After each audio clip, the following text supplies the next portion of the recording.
استفاده موادهای طرفگری پیراتکنیکی بعضی نفران علالخصوص کودکان و جوانان برای خود منبع خوشگذرانی وقت یا خود برای پیشواز گرفتن سال نو میلادی میدونند. متاسفانه این نفران اندیشه نمیکنند که صدای گوشخراش این مواد طرفگری به اطرافیان ناخوشایند بوده در بعضی حالت‌ها حادثه های ناخوش برداشتن جراحت‌ها هنگام ترکیش این موادها بین کودکان از استفاده آنها به نظر میرسد. موادهای طرفگری بیشتر شبانگاه استفاده میشوند که اکثریت ساکنان در حال استراحت و کودکان باشند در خوابند. چون این حالت‌ها را به نوبت گرفته سال 2008 به کدکس جنایتی جمهوری تاجیکستان تغییر الهه‌ها وارد کرده شد.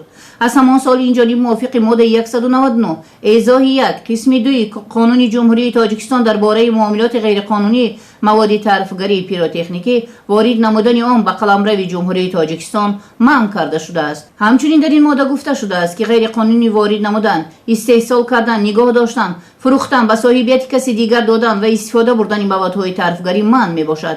امروزها برخی از شهروندان دیده دانسته برای فایده به دست آوردن به واردات چنین مواد مشغول هستند. چنانچه سنه 21 دکبر سال روان تخمینا ساعت‌های 23 دقیقه در حدود شهر باختر کارمندان بازرسی دولتی اتومبیلی ریاست وزارت کارهای داخلی در ولایت ختلون ضمن از نظرگذرانی باغاج اتومبیل تمغه اوپل استرا که تحت اداره شهروند فیضلی یحیی سال تولدش 1998 ساکن ناحیه واسع قرار داشت موادهای طرفگری دریافت و مصادره نمودند. در هفته سنجش معین کرده شد که شهروند فیضلی یحیی با مقصدی به دست آوردن فایده مفت به خرید و فروش موادهای طرفگری نمود ترین مشغول شده است که 48,000 عدد را تشکیل می‌دهد.